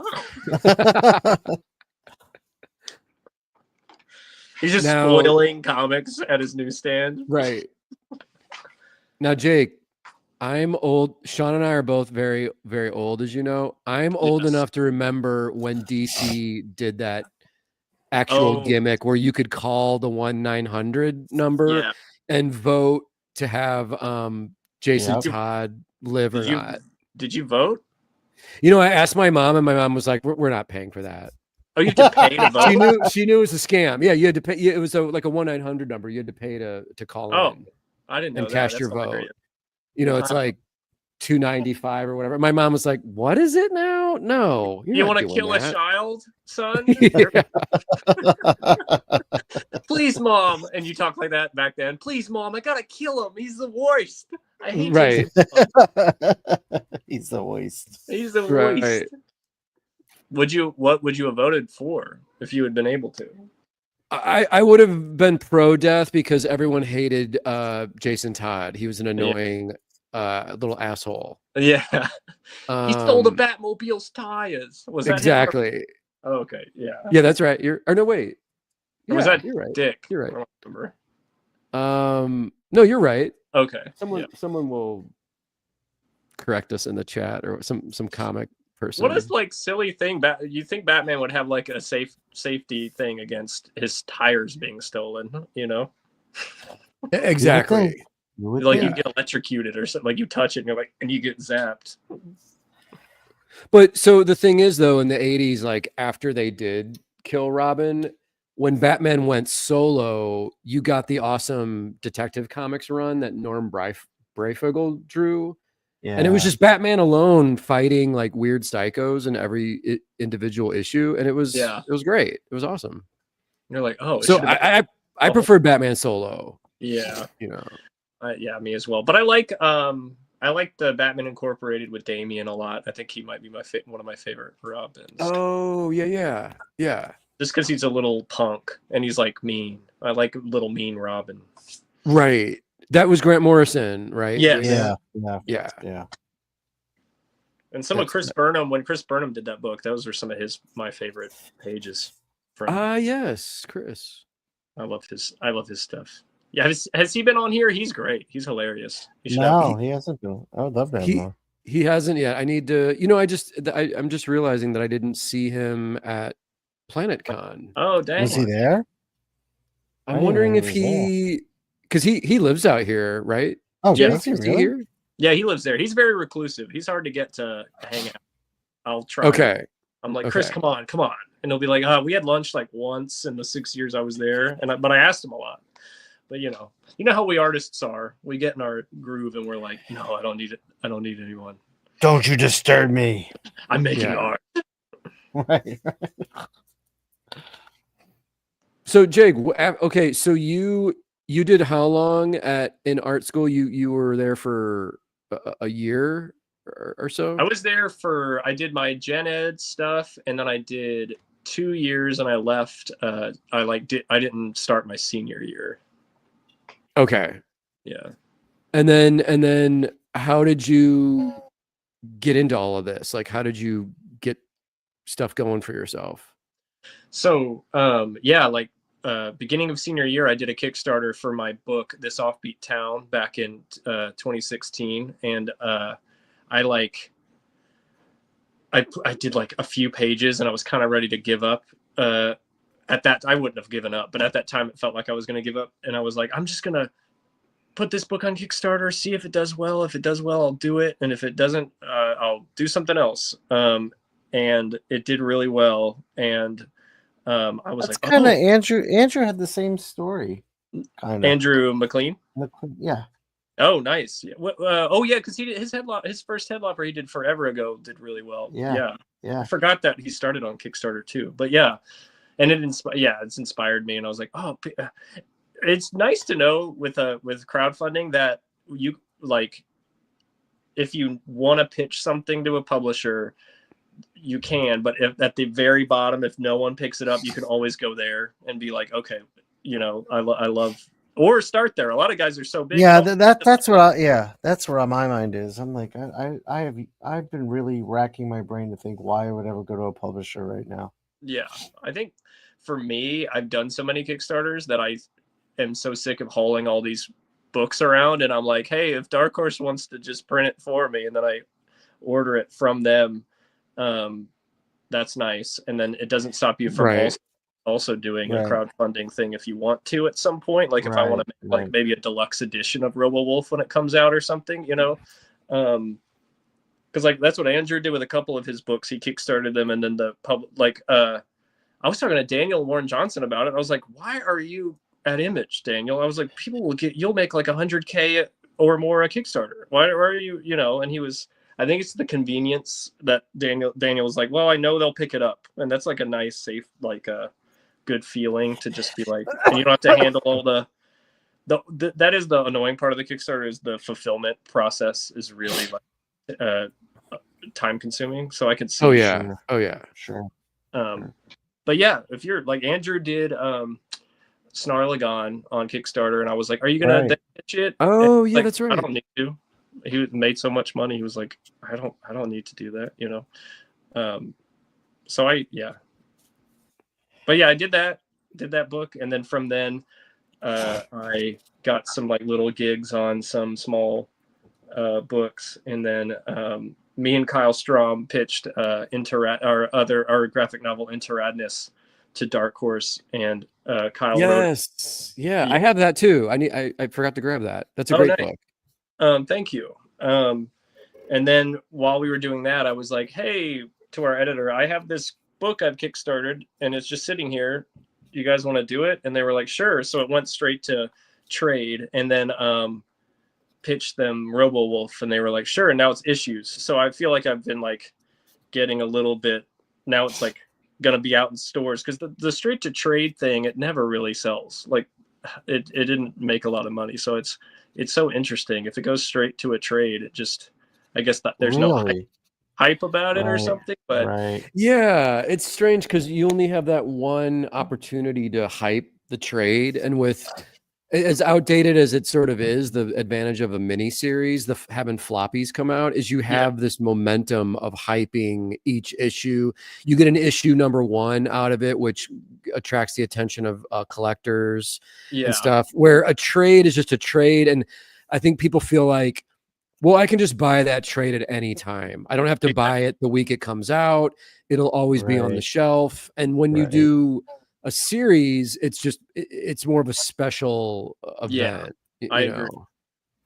It gets me, and I know it makes no sense. Like even me as a consumer, I'm like, I go to the store every week or so to get the new issue of whatever, and I like that process. Like that's just nostalgic, and I think that's all the comics people are very nostalgic. So we're all like, we love that feeling. There's also a collector mentality behind it, and like floppies feel very collectible. Trades do not. That's true. Yeah. And what I typically do is I'll get like, say I don't want it. I'm not so hyped. I want every issue. I'll get like the first issue, and then I'll be like, okay, I like it, but it's in that category of I'll get the trade to read it. But if it, later. But then there's some books like where I want like anything Daniel does, I'm like, I'll get every cover, Yeah. I feel you. Dude, you did a Godzilla cover. What's the Godzilla book you did a cover for? Yeah, I did retailer incentives for the 3 issues of Tom Scioli's Godzilla Monster Piece Theater. Oh yes, okay. And those were a blast to do, man. They were so fun. Yeah, that looks great. Those are so good. Yeah. Oh, there you go. Thanks, Jazzy. Yeah, that Jamie's looks great. on top of it. And then, look, you got to give props to Jamie, because after you pissed off Jamie with the Scottish shit, he's still on the ball. That's a professional right there. You should have like quickly drawn on Jim's drawing and made like Godzilla pooping or something, and then put it on. Yeah, I should have just signed it and acted like it was mine. Should have just been like, I did this one. Yeah. You should have put the plaid hat on his head. And then exactly. It's not plaid. The tartan hat that would be, but it's all right. It's funny. But yeah, Godzilla stuff, man, so fun to draw. It's funny because I'm sure you went through this, but Toho had to approve all my sketches, and there was a couple just minor notes they had for me, but it's just funny to think like they have to see all these weirdo Americans doing their interpretation of the sacred character. You know what I mean? It's just kind of funny to me. And it's like the notes are so interesting, and they're annoying when you're an artist, because you have to change your art, and that's like the most annoying feeling, is changing things. But when you really think about the legacy, all their notes make so much sense, and they sound so strange. Like Buster Moody did a Godzilla years ago, and his big note that they gave him was, your Godzilla's like too animated. He has too much of an expression on his face, and they made Buster like redraw a bunch of panels, and like they're very adamant about Godzilla needs to feel like a force of nature and not like a character, is what they were saying. Like he needs to feel like a hurricane or like something. You can't, you know. Oh, I like that. Yeah, and I get that. Like that Interesting. Yeah. Yeah, I actually got way more notes when I did a Turtles cover from the Turtles licensing department at Nickelodeon than I did with Toho. Like, you know what I mean? Because like, the editors on Turtles are fine. They want to do fun, cool shit, but then they have to send it to licensing at Nickelodeon. And Nickelodeon was very, very specific about like, you know, Leonardo has this scar under his left eye. Oh, was it for a show, like the comic at it, like the Nickelodeon show comic or something? No, it was for Jason, our boy, Jason Aaron. Jason Aaron's current run of Turtles. Weird.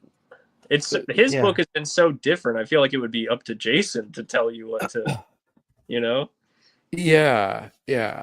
But all that stuff has to get approval by other people. Yeah, that's true. You know, he has a scar. Donatello is really skinny. Yeah, and you know, Donatello, I didn't know this, but they were like, Donatello's shell is now made of metal. What? And we need to see the screws that are in the shell. And I'm drawing all this stuff. Like Donatello's like this big on the cover. Yeah. He's like this, and they're like, we need to see the little screws on the shell. And I'm like, how? What? How do you want me to do this?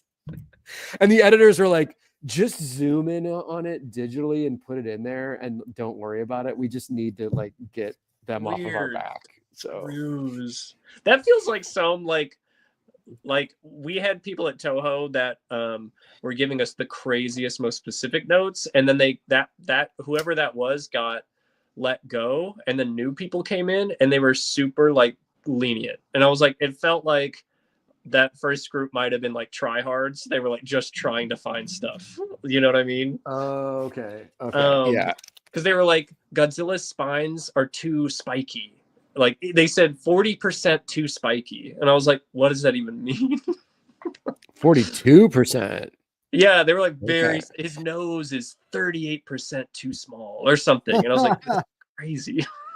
Yeah, man. It's whenever we talking about all this stuff, it's like it reminds me of why I just mostly do my own shit, because it's just so much easier to not. I need to be free, Jake. I need to be free. You gotta be free. Yeah. You gotta be free. But at the same time, it is a pure joy to be able to, work with these characters that we all grew up with, basically. Like, who doesn't want to do a Ninja Turtles cover? Who doesn't want to do Godzilla? Like, it's super badass, Yeah. These are all like minor complaints that are just like, if you take it all away, you're like, I don't care that much. It's just like in the moment being like, I don't want to draw Godzilla, redraw. Like I had to change Minya I thought we were doing the 80s Heisei Godzilla design. So I did Godzilla Jr., the like more green looking one. Oh yeah. Yeah. And then I got a thing sent to me that was like, we're doing the Showa Minya. And so I had to redraw the second half of the first issue and like go over Minya and change all of the Minya panels. But the picture they showed of Godzilla was the 80s one. They were like, here's what Godzilla looks like, and here's Minya. And they're from two different eras. And I was like, I was almost like, I don't want to be a nerd on you guys, but these are completely these are the wrong. And that was that first group that wasn't there anymore. And that confused me. I was like, but they want 80s Godzilla, but 60s little Godzilla. I confused, but it worked out. It was fine. It's weird. Yeah. I think editors are sometimes overworked and overwhelmed by stuff. Cause I just did a cover recently for Marvel, and the editor sent me photo reference of a new costume of the character. I can't say what it is, but there was two different costume designs in the reference, and I'm like, which one is it? He's like, okay. Okay. I'm like, you guys don't even know what characters are like the current character, I guess. Which I don't know. one is it? You've sent me Spider-Man and Emma Frost. I don't. These are two different. Right. By the way, That's guys, the new... we got a $2 super chat from MR. Well, thank you. Said, Thank you. is it because Donnie's smart and how was OAX? And before that, he said he was watching a video on YouTube of Shawn at OAX. So I think that's why he's asking. What was the question, Jamie? I lost you. Just how was OAX? Oh, OAX was great. It was great. You probably saw like the West Coast Dave Avengers footage of me on the floor. I'm assuming. He said it was great. on the channel with a young couple rushing to get signature and commissions. Okay. I don't remember that. But yeah, I've already got the invite. I'll be back next year with Mateo and Eric. The posse. And another special guest I can't really say. Very special guest though. A very, very big deal of a guy. Yeah. But he's gonna have to come to Atlanta and get tattooed first or after. 100%. I already told Eddie we're keeping our books open. Yes, let's do it. Sorry, I interrupted. Keep going. No, yeah, it was a great show. I love OAX. I love the guys running it, and I'll definitely be back. That's the extended family, the comic art fans. Yep. Crew. Yeah, they definitely are. They've been really good to us, and got Jamie doing stuff over there. All tied through Jamie. Jamie is the industry now. I don't know if everyone realizes that. Jamie slowly is but surely. books. Slowly but surely is taking over. Jamie was watching. Just watch how you say tartan, guys. All right, just watch how you say tartan from now on. Jamie was watching my old show, and he was like, "This guy's so dumb. I could definitely infiltrate this business through him." And his dumb friends will hop along. The stupid friends, Mateo and Jim, will come in. Now, Jamie, remember, I created the Jazzy Jamie nickname, the moniker. You created the brand.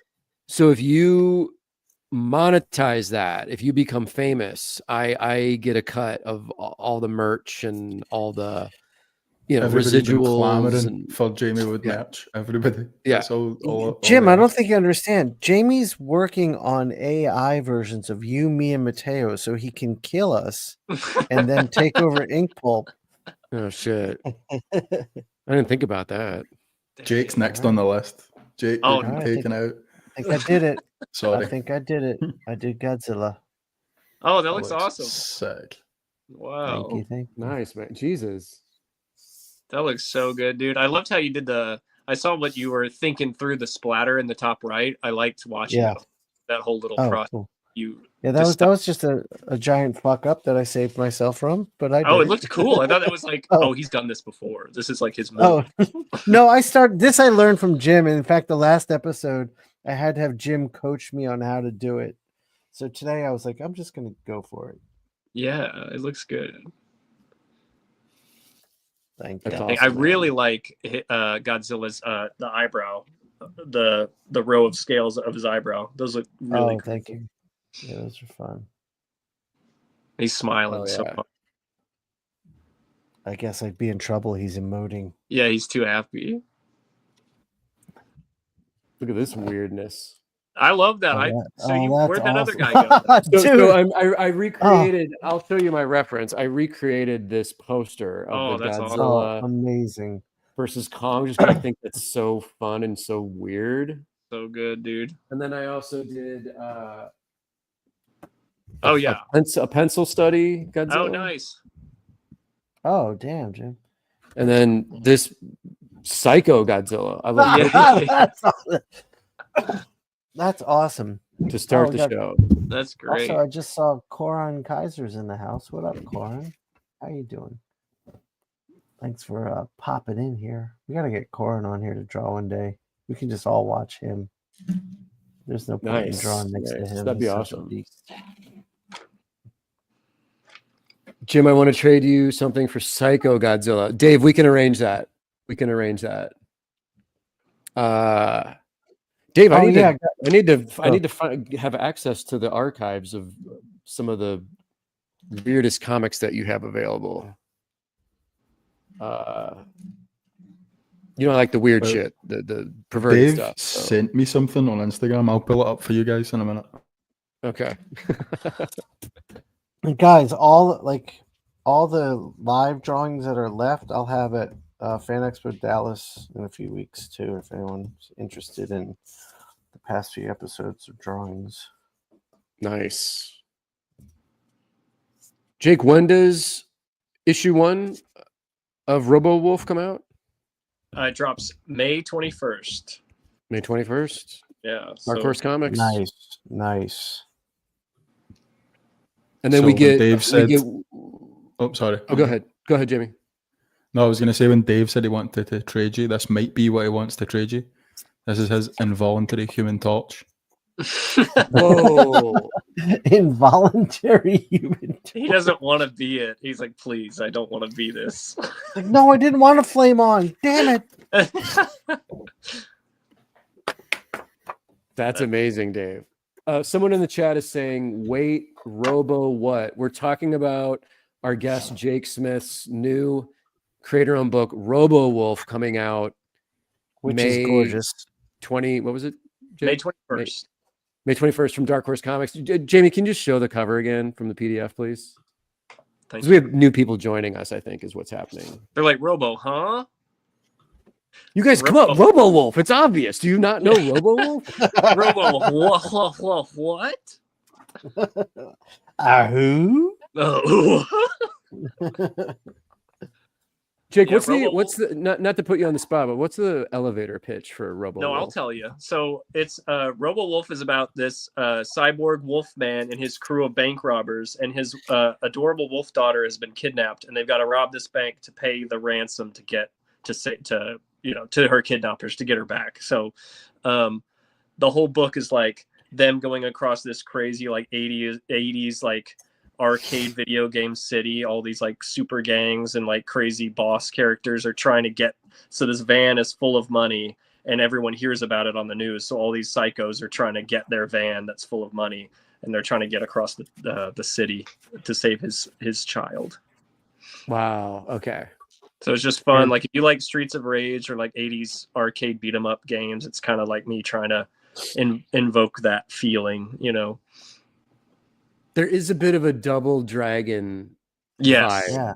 Yeah, I love it. Double Dragon Final Fight. Streets of Rage is the big one that I kind of think of. I'm trying to think of other really great beat 'em ups. All the 80s design is so good. I agree, Michael. Thank you, Jake. And someone's asking, did you design the title art? I'm assuming he means the logo, and that's a yes. I did. Yes. I love it, dude. Yeah, your branding and everything is top notch. It's awesome. Thank you. Yeah, and man, it gets not to spoil it, but it gets violent towards the end of the issue. It gets.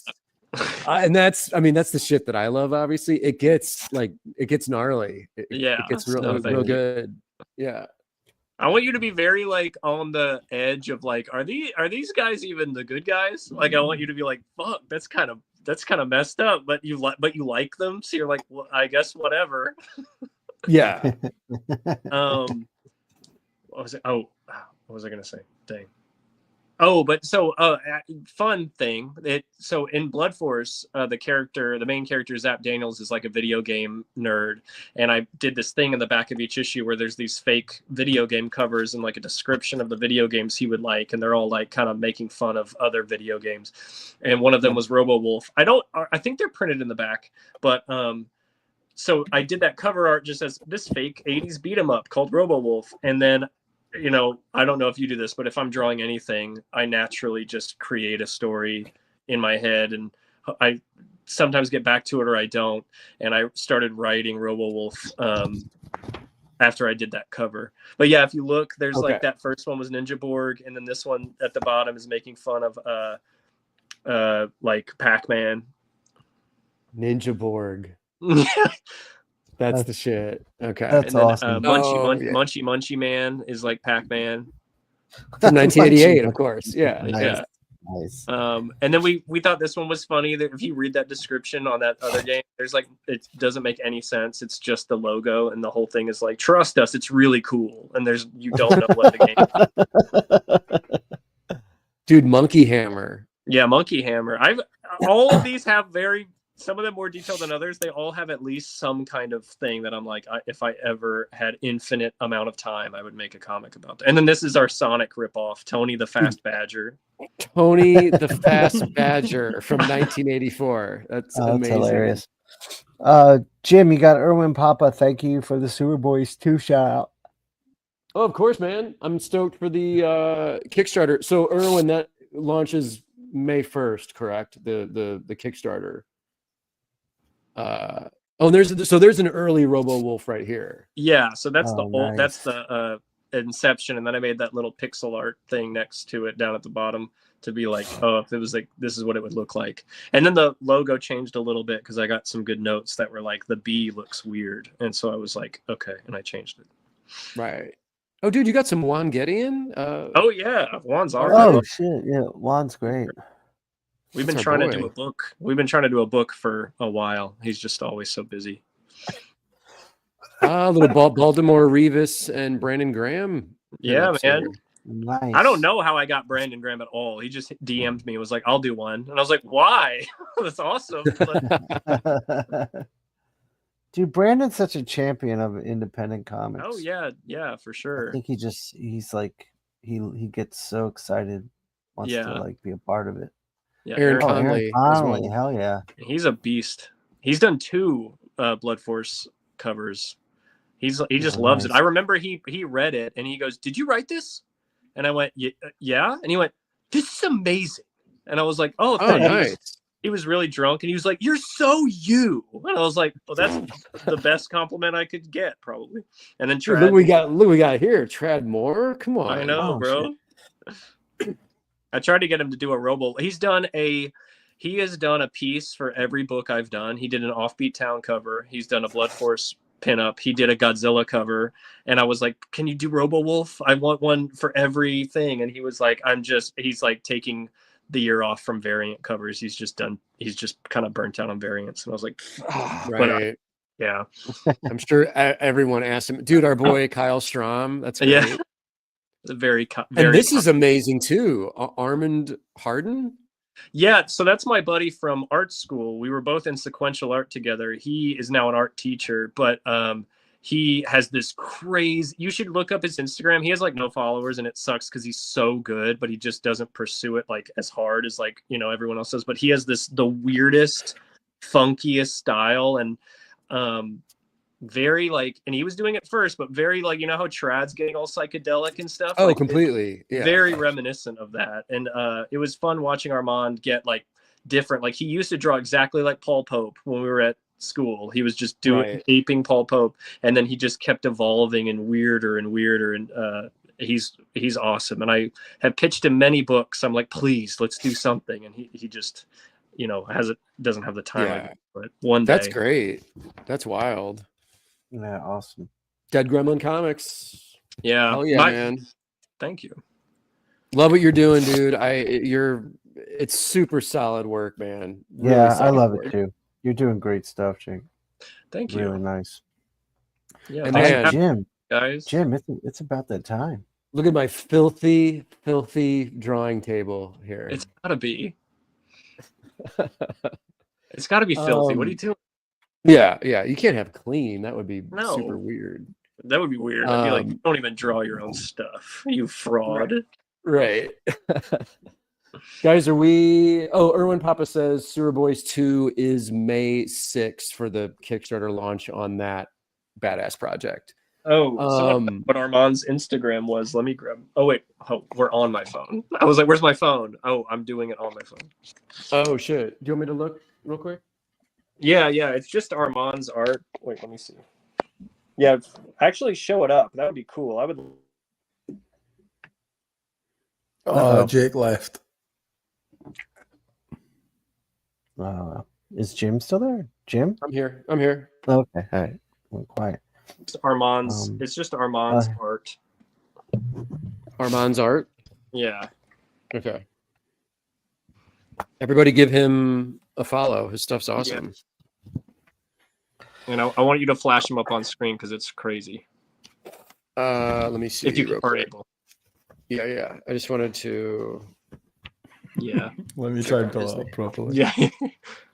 Sorry, I was having a issue.